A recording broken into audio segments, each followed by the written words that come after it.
Namaskar, I'm Ashok Vyas, and a very important session in this week with Shri Dr. Sudhir Parikh. We are still waiting for the final result to be out. But where we are, how that makes us feel, looking at it from the eyes of Dr. Sudhir Parikh. Doctor, welcome. Namaste. How are you? Namaskar. Namaskar. Good. So, as the election results were being announced and you were glued to your television, what was the first feeling that you had based on your anticipation? Well, I mean, my anticipation was correct. That is going to be very close election. Correct. And all these election polls, voting polls, were kind of again second time it turned out to be incorrect, and that shows that they have to look into their methodology, and also they should do more transparent way rather than the without any agenda involved in it, because obviously all the poll cannot be showing 10 to 12% lead. It means indirectly it sounds like knowingly or unknowingly you are manipulating the people's mind, and that is so. This is second time it turned out to be wrong, and election was very close, and the election showed, as I told you several times, that at the end of the day, even though COVID situation is very serious and we have to be very careful and more responsible, but as you can see that Donald Trump, in spite of whatever management he did for the COVID situation, half of the country voted for him. Absolutely, you are so right. And allow me to add that based on... Let me complete a sentence. That shows that I must have told you in our several interviews, meeting, that any election in the world, always people vote for their wallet, economy. And people perceive that probably Donald Trump administration has better chance of sustaining good economy or recovery of the economy. And therefore they voted, so, in spite of all other things, in spite of all other negative campaign against media and everything, or in spite of his own shortcoming and his language or whatever you call it, he got almost, and he may win even. Still, it's early to say who will win, but he may win. And that shows that how human beings' behavior is always, they vote for wallet, they don't vote for anything else. Keeping that in mind, Biden group also tried to project that he's going to be good for the economy, and some people said that that was reflected in the way market responded.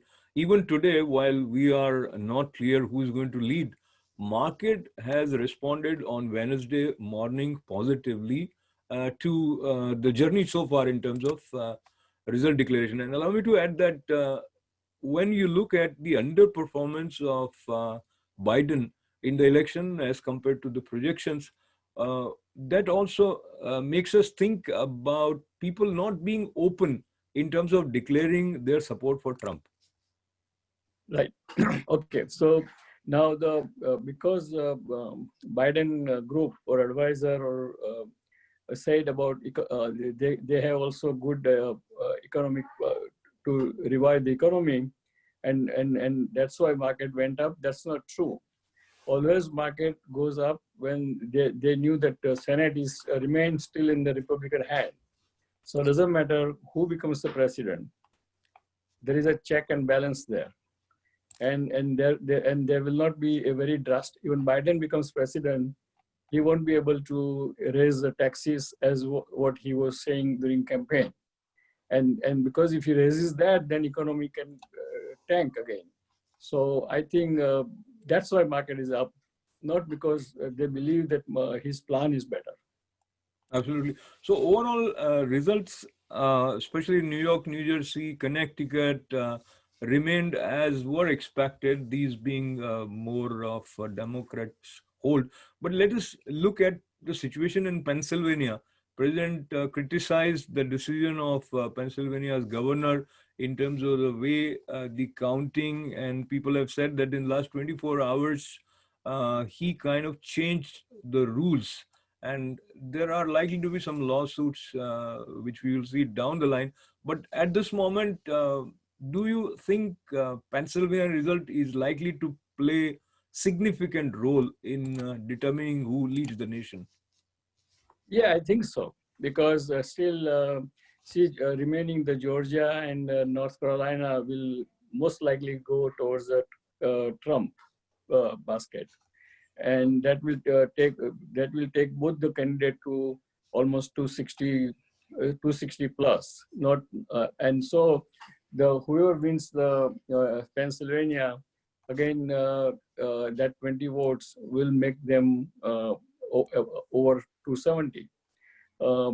We don't know what Michigan and Wisconsin will, how it will behave, but I understand that probably Wisconsin and Michigan goes to Biden side.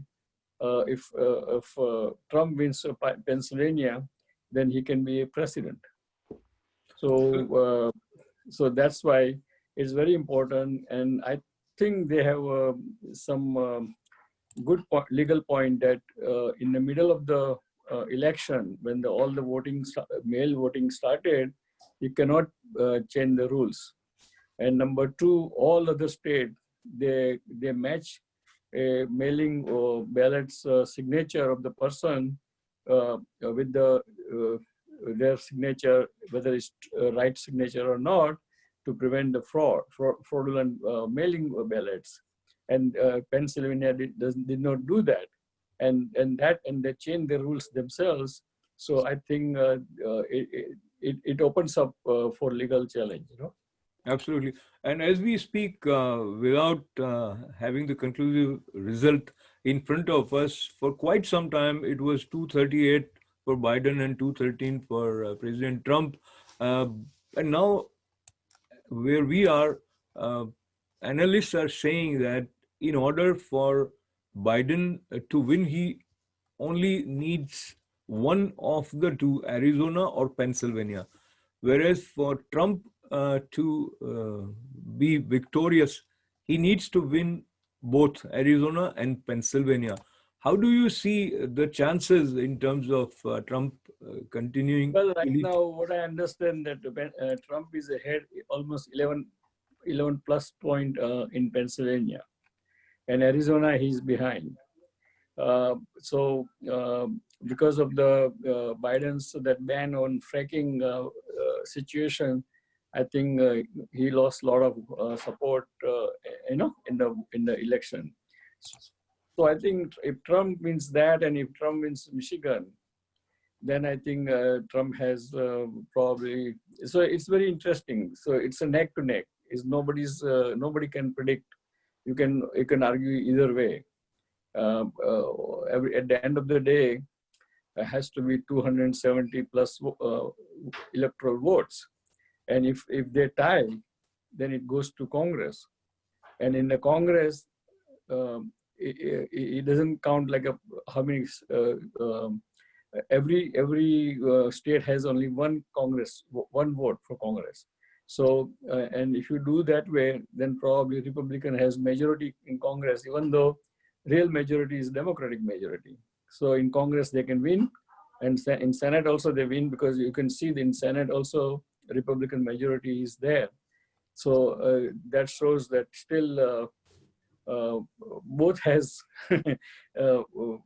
pathway to winning. And again, obviously, they because of the Pennsylvania change of the rules at the last moment, I think it is easy to challenge in the Supreme Court, and then we know where Supreme Court lies there, who has majority there.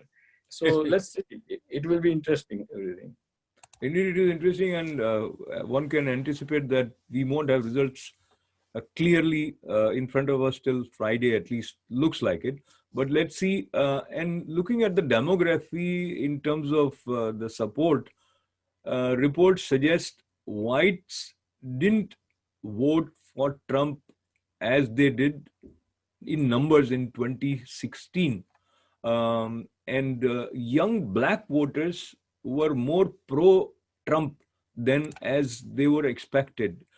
How do you see this shift?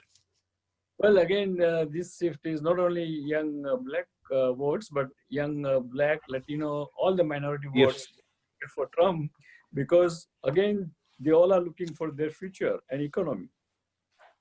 So again, even though COVID situation is very serious and dire, young generation, they're only focusing on their job, their future, and economy, and that's why they voted more for Trump, because their perception of the Trump is that he is a better manager of the economy than Biden. Now, looking at the future of America in both scenarios, in terms of international, call it clout or power that is perceived by the world coming from America, do you see there is likely to be significant difference either way if we have a change at the center in No, White House?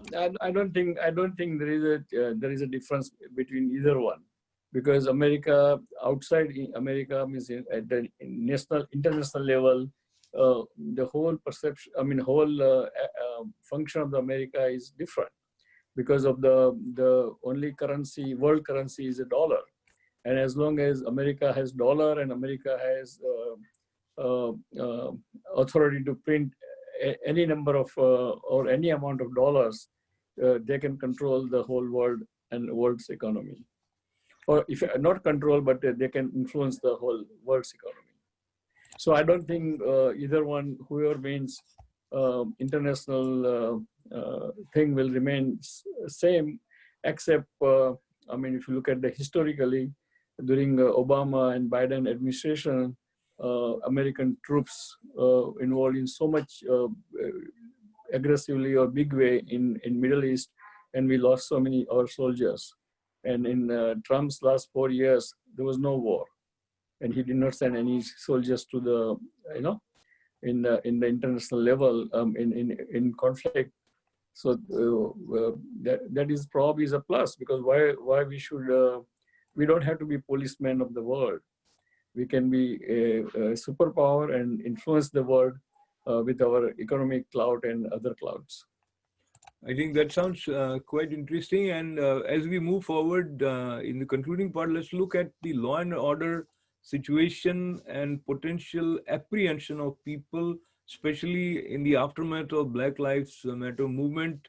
There were reports from Democrat leading to people think that they would defund police, meaning they would weaken the law and order implementing machinery. Uh, that, do you think, has also played some role in voters' decision? I think so, because see, at the end of the day, whether I'm white American, or I'm brown American, or I'm black American, we all need a good law and order. Of course, there should not be any excess. I mean, there are always some bad apple in the police force too. So, and they behave kind of sometimes erratically and independently and wrong way. But that does not justify defunding the police and police force, because otherwise other law, day-to-day law and order will be in trouble. And there's a lot of crimes, petty crimes and all those things. So I think defunding of the police, that's why probably Trump got as good as vote as Biden, and this whole election is neck to neck, because a lot of people, even though they believe in Biden for economy and social issue, but they don't believe in defunding the police force. Many people have said in 2016 as well as in 2020 also that Trump supporters are not candid and open in expressing their views because they feel they have to pay some social price for that. Now, taking this to the international level and the potential terror threats coming from radical Islamists, what we have seen recently that happened in France, Democratic Party didn't openly criticize or speak against those terror outfits also. Do you think that is a conscious position that they have taken, or it is just because in the flow of things that was not to be given importance? I think it's a conscious decision because they don't want to displease during the election time their far leftist lobby, which is far leftist lobby has different philosophy and thinking, and that's why they did not criticize what happened in Paris, and but it was bad actually. Indian government, Prime Minister Modi criticized that event because even everybody has a freedom of speech, and if somebody has done whatever they did, that does not justify beheading of the head. Absolutely. And whether whatever party you belongs to, something which is inhuman needs to be uh, given its due in terms of expression as well as action wherever it is needed. And as we move towards the concluding part of our conversation today, Dr. Saab, while we wait for the result, and there were some fear of potential violent reaction to the results, what would be your advice and final thoughts from today's show? I think potential violent. I mean, uh, probably I don't think it's going to happen because government has to. Doesn't matter whether President Trump wins or lose. His first duty is to make sure that law and order prevails, and so no violence can be permitted on either side. Number two, a lot of boarding of the all the stores and everything you see on the New York City or most of the large city, because 2 months ago they had there are some terrorist outfit.